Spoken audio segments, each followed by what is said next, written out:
whalawale nei tūna le whiawhi ma lo le ngā rurua ili nei aso e alo maia o tātou telefou, mai lau le tio Polynesia.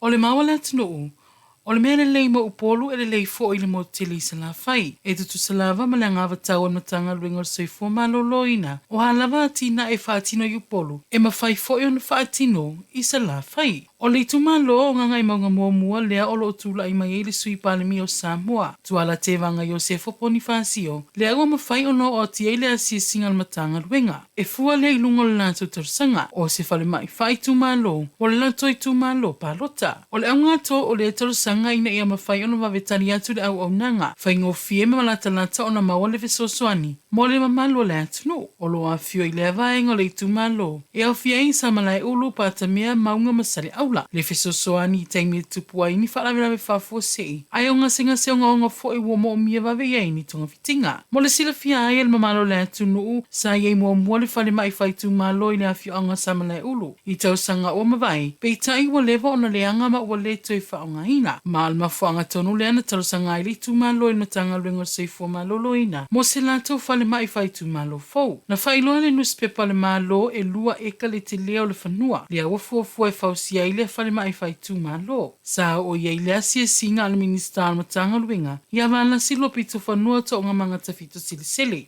O le pūlenga o le seifua malo loina. I le vai aso o mawai hatu. Ele na o ngangai maunga mua mua lo o tausanga mo se whale mai whai tu malo. E te le la vai tu malo i e sa tausanga. Lea o le aho o atu iei. Le asia singa ale matanga luenga o le seifua malo loina. Inisia tala.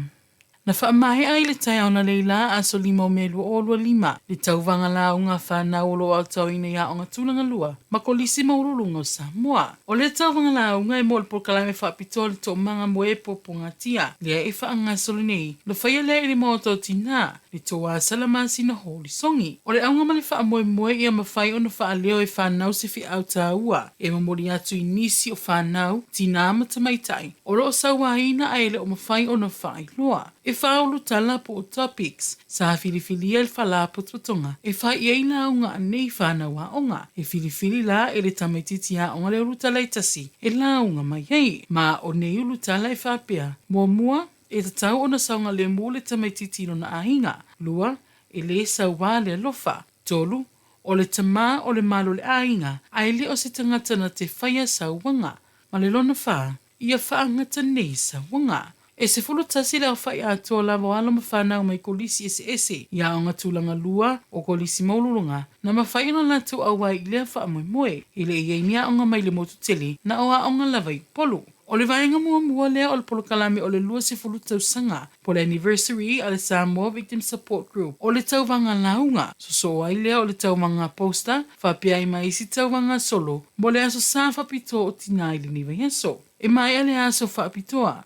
O le lua se fultau sanga po le anniversary, ale to o manga, mo e popo ngatia, i le masina FOU i a uni.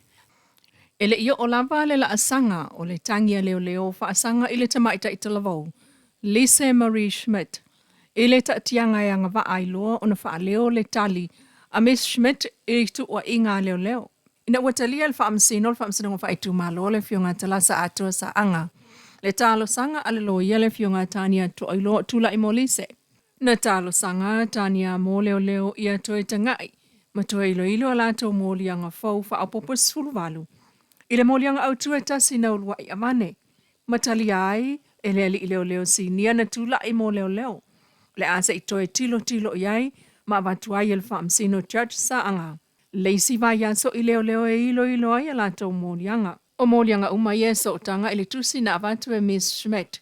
I leo e soani i alato su enga whaia. I le maliu whaafua se o le profesa Amerika Samoa ya Caroline Garbutt. Fitu walu tausanga i le masino me o le lua o lua wha. E ono whaia se talia lise i le vaya sonei.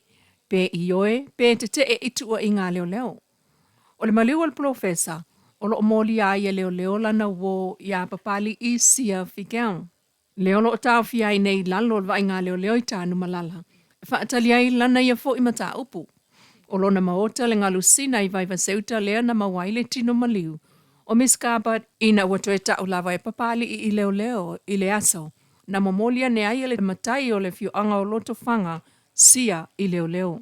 Ai wala ta il tausanga talu ana maliu miskabat ma faya su e ngā leo.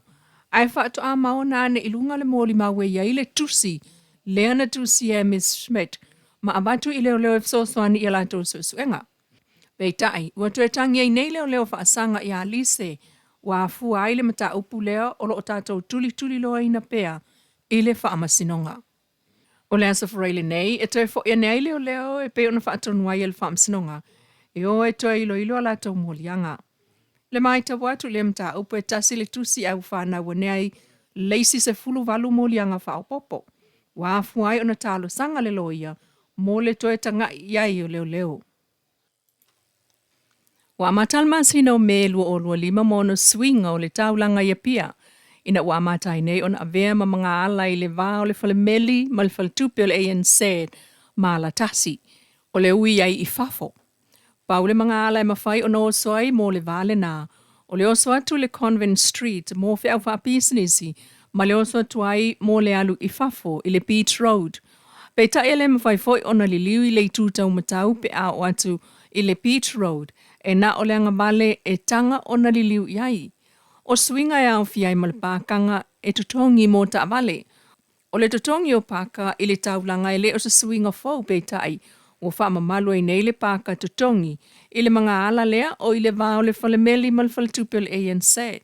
O whautua ina aveta vale ngā lue whaatasi whapena fo i le mamalu whiwa i mō kolosi whapitoa ua whaailonga e muli ta ia mō le saunga le mu. E pe on whaailoa whaalawa i tele e le pulengo le LTA le Land Transport Authority pulengo whila ua inga mata amale afi. E nisi o tala le ua whaailoa mai le mtanga luengo leo whale pui ma leo la tue fuata ina ua tue mawalta maitai o ke haulani Samantha Purcell Brown mai loto pu e yale pata le sali putia ile tunuu o lo tau saili. O whaailoa le mtanga luengo leo whale pui ma leo la tue fuata inga ua tue maua foi. Le tamaita i e valu tau sanga o Josephine Masina Telea mai le fio anga toa mua sali putia mai foi le tunuu o lo tau saili. E mamoli ai lea nganga whaftai o mtanga luengo leo i lea tunu umana la tofso soani le sa i leo nei yalo. Ai ole talo sanga i a ngā lulue whaatasi mo se sa mua saunga le mu. Tala nāle nei tūnai, mauni e tere ni e fia fisi o tātou atunu.